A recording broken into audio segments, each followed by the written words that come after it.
Assalamualaikum warahmatullahi wabarakatuh. Halo, kita berjumpa kembali. Masih tetap bela-belain belajar kan? Kali ini kita akan belajar tentang hukum dasar kimia. Hukum dasar kimia termasuk bersama reaksi juga merupakan dasar dari stoikiometri. Yang dipelajari dalam hukum dasar kimia adalah tentang hubungan kuantitatif dari komposisi zat-zat yang terlibat dalam sebuah reaksi kimia. Berikut ini kita akan mempelajari beberapa hukum yang penting dalam stoikiometri, yaitu hukum kekekalan massa, hukum perbandingan tetap, hukum perbandingan berganda, hukum perbandingan volume, dan hukum Avogadro.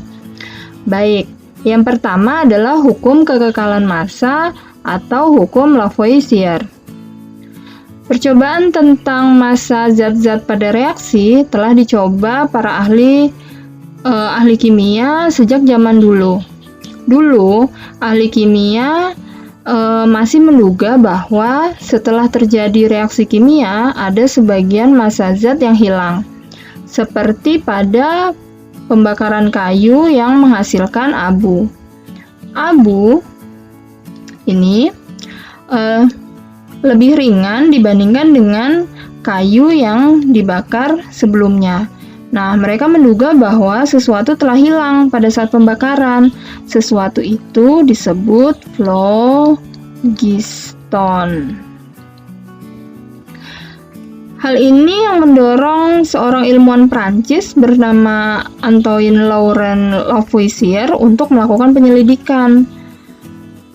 Percobaan yang dilakukan adalah untuk membandingkan massa materi sebelum dan sesudah reaksi. Massa zat-zat bereaksi ditimbang dahulu sebelum direaksikan. Kemudian setelah bereaksi, zat-zat tersebut ditimbang kembali. Ternyata diperoleh hasil bahwa jika suatu reaksi kimia dilakukan dalam tempat tertutup, massa zat-zat yang bereaksi dan zat-zat hasil reaksi tidak ada perbedaan atau tetap.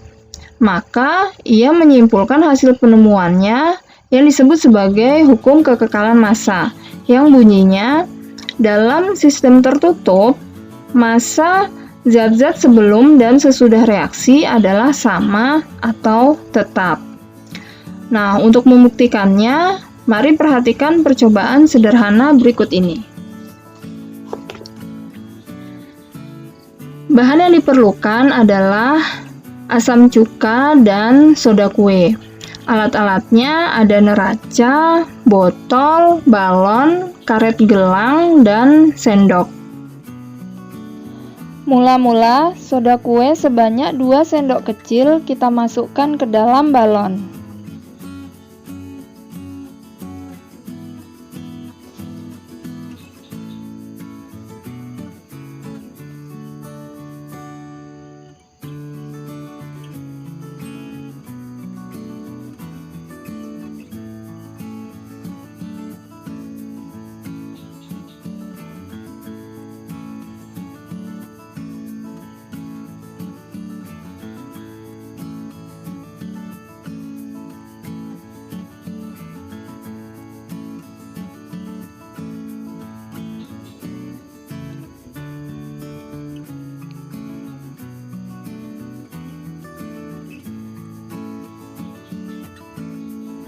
Kemudian, ikat ujung balon dengan lubang atas botol yang sebelumnya botol tersebut sudah diisi dengan asam cuka 20 ml.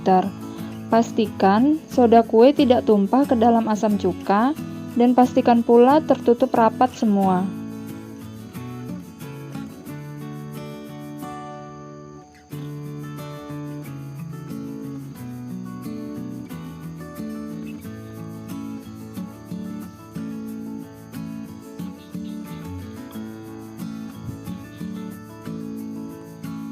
Timbang dan dicatat massa keseluruhan sebelum reaksi. Perhatikan angkanya. Kemudian kita campurkan soda kue ke dalam asam cuka. Apa yang terjadi?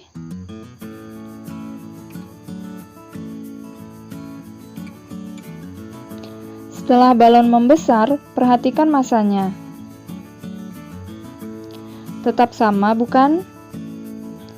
Ini artinya, jika reaksi dilakukan dalam keadaan tertutup, massa total zat-zat sebelum reaksi akan selalu sama dengan massa total zat-zat setelah reaksi. Jika dilakukan dalam keadaan terbuka, seperti pembakaran yang sering dilakukan, memang zat-zat hasil reaksi akan berkurang massanya dibanding sebelum reaksi. Sebenarnya, massa zat tersebut tidak ada yang hilang, hanya saja pindah ke udara, sehingga tidak ikut tertimbang saat menimbang zat-zat hasil reaksi. Seperti itu. Baik, berikut ini adalah contoh soalnya. Sebanyak 28 gram besi direaksikan dengan belerang dan menghasilkan 44 gram besi 2 sulfida. Berapa massa belerang yang diperlukan untuk bereaksi?